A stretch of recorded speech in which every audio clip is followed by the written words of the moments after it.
దా అని అనుకుని ఒక్క ఎగురు ఎగిరింది. ఓహో! ఈ చిలక 100వ చిలక ఇతని చేతిలోనే ఉంది, ఇంకా వదలలేదు. ఇంకా వదల్లా. 99 99 ఒకే దెబ్బకి ఎగిరిపోయింది.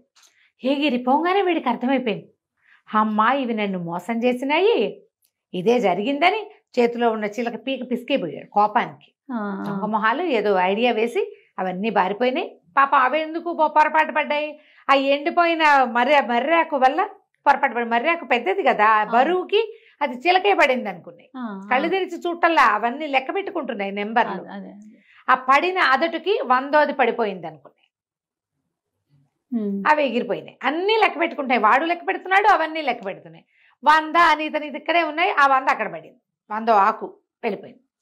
ఇతను పిసికేసారు, కలిపి పీక పిసికేపోయాడు కోపంతో. పటపట్లాడిపోయినాయి పళ్ళు, కోపం వచ్చేస్తుంది కదా. అంతేగా మరి. నేను పీక పిసికేస్తాను, అవన్నీ పోయినా నువ్వు ఎట్లా తప్పించుకుంటావు నా చేతిలోంచి అనగానే చిలకంది, వద్దు వద్దు నన్ను చంపకు, నన్ను తీసుకెళ్ళి ఎక్కడైనా అమ్మేవా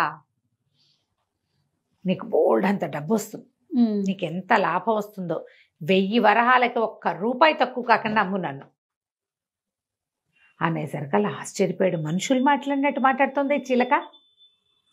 చాలా ఆశ్చర్యపోయాడు. తన చేతి సరిగా పట్టుకుని అడిగాడు, నిజంగా ₹1000కి అమ్ముడుపోతావా నువ్వు అని. ₹1 తక్కువ కాదంతే అనేసరికల్లా సరే ఏం చేశాడు ఆటవికుడు, తన సంచి సామాన్లన్నీ తీసుకుని చిలకకి ఒక చిన్న తాడు మెడ కట్టి భుజాన్ని వేసుకుని తీసుకుపోయాడు. మామూలుగా చిలక మాంసం అమ్మేది వేరేది, మాట్లాడే చిలకలు జంతువులుని వాటిని అమ్మేది కొట్ల దగ్గరికి వెళ్ళి నుంచున్నాడు. నా దగ్గర ఒక బ్రహ్మాండమైన చిలక ఉంది, ఈ చిలక అమ్ముతాను అని. వారా వీరా ఎవరొచ్చినా 1000 వరహాలకి తక్కువ కాదంటాడు. 1000 ఇచ్చి అణాకి కొరగాని చిలకని ఎవరు కొంటారు? అణా పెట్టి కొనచ్చు దాన్ని. 2, 3 ఉంటే 2 అణాలు ఇచ్చి 3 తీసుకుంటారు, కొత్తిమీర కట్టల్లాగా. అదే అదే 1 అణా, 3 ఎంతకి ఇస్తావు, 2 అణాలకి ఇవ్వు, అలా లెక్క పెడతారు. అలాంటిది పోయి ఇది ఏకంగా 1000 వరహాలంటే ఏమిటి తక్కువ. అయితే ఏమైంది, చిలక భలే అందంగా ఉంది, అది రెక్కలు కదపటము, తలెత్తి అటు ఇటు చూడటము భలే బ్యూటిఫుల్గా ఉన్నాయి. ఆ పక్షి అందం చెప్పరానిదనమాట, చాలా హుందాగా ఉంది. అయితే ఒక వ్యాపారస్తుడు ఒక ఆయన భార్యకి బహుమతిగా ఏదైనా తీసుకెళ్ళాలని ఇక్కడికి వచ్చాడు.